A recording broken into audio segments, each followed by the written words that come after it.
Oke, kembali lagi Keluarga Fast 90.1 Fast FM. Kita masih berdialog bersama Ibu Riana, tepatnya adalah beliau seorang dosen Universitas Ahmad Dahlan dan juga Ketua Himpunan Psikologi Indonesia untuk area Kedu.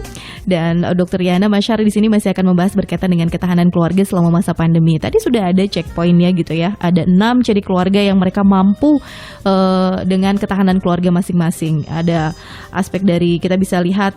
Ini lebih banyak ke kualitas psikologi ya Ibu ya. Lebih banyak ke kualitas psikologi. Karena uang penting tapi ternyata itu tidak menjamin. Bukan yang utama, benar. Bukan bilang uang nggak penting, uang itu penting ya Bu. Itu karena itu juga untuk berjalannya waktu, segala macam masa depan anak-anak juga ini bisa dibuktikan.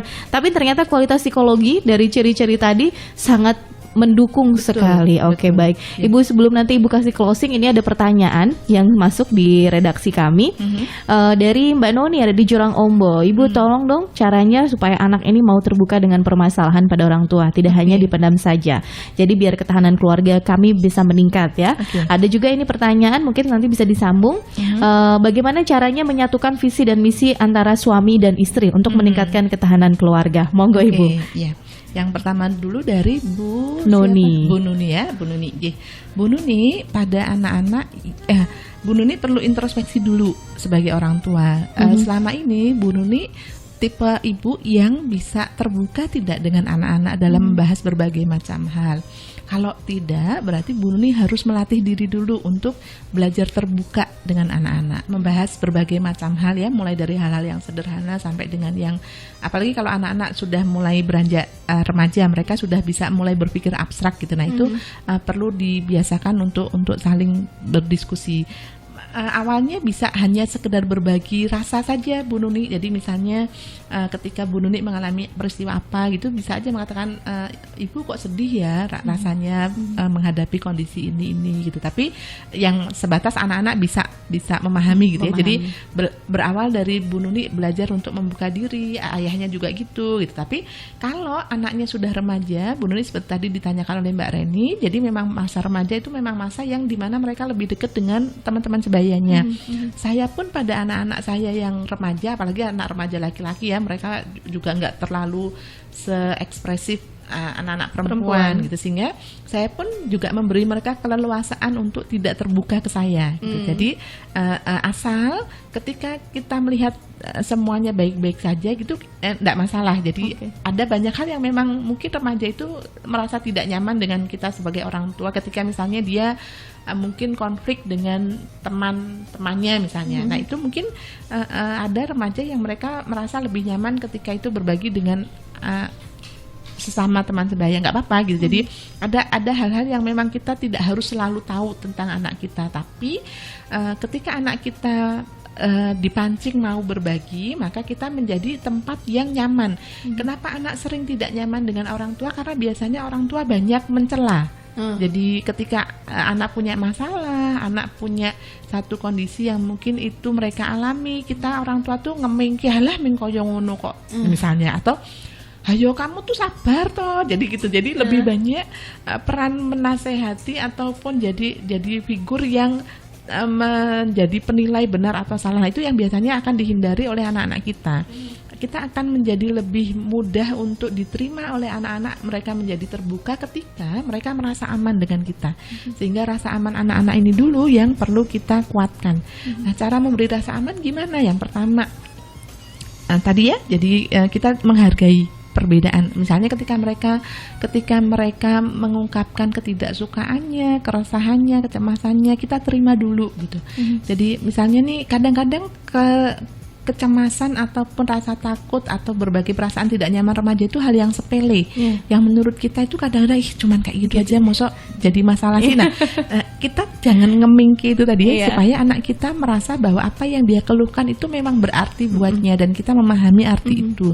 Dan ketika kita bisa dipercaya ketika kita bisa dipercaya dan kita tidak mencela apa yang dia alami, permasalahan yang dia alami, biasanya dia akan kemudian terdorong dengan sendirinya untuk curhat, untuk menyampaikan apa-apa yang ada dalam dirinya. Nah, salah satunya itu. Jadi mungkin nanti kita pekan depan kan kita Oke. masih ketemu ya, jadi Siap. bisa kita bahas lebih dalam lagi. Nah, kemudian yang pertanyaan yang kedua tadi terkait dengan Antara visi suami misi. istri, ya suami istri. Iya.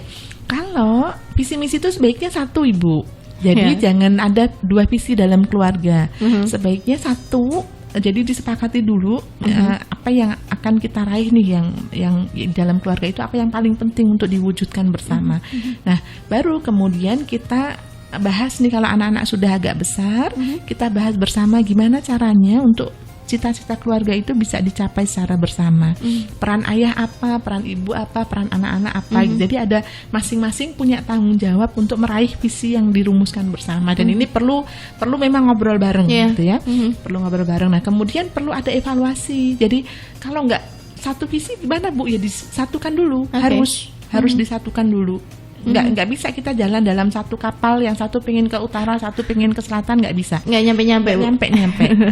Maka benar-benar harus ada waktu untuk bersama-sama mendiskusikan. Mungkin butuh waktu, mungkin supaya lebih terasa asik. Nggak usah di rumah lah, mungkin keluar dulu, camping dulu kah, nginep dulu misalnya gitu ya.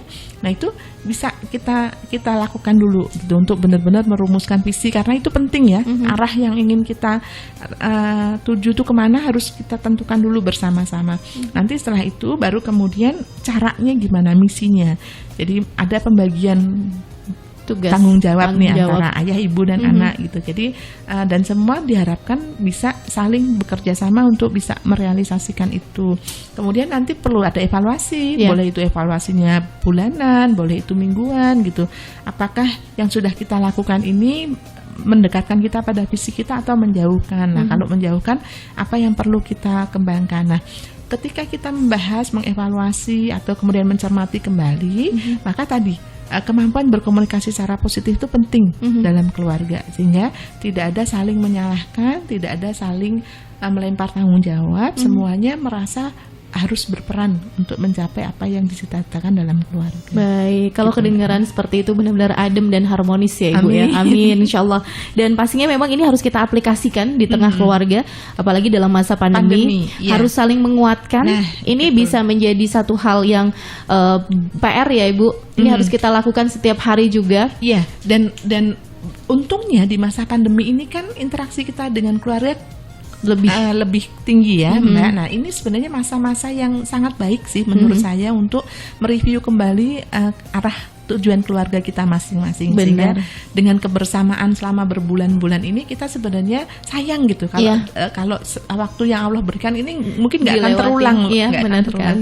Jadi waktu yang benar-benar Allah berikan sekarang ini kalau sia-sia itu sayang gitu. Jadi kita bisa mereschedule, bisa mereview ulang lagi berbagai macam hal yang ada dalam keluarga kita gitu ya. Nah, itu mumpung waktunya diberikan oleh Allah secara leluasa, mari kita sama-sama untuk dalam menghadapi pandemi ini. Kan banyak masalah, krisisnya banyak.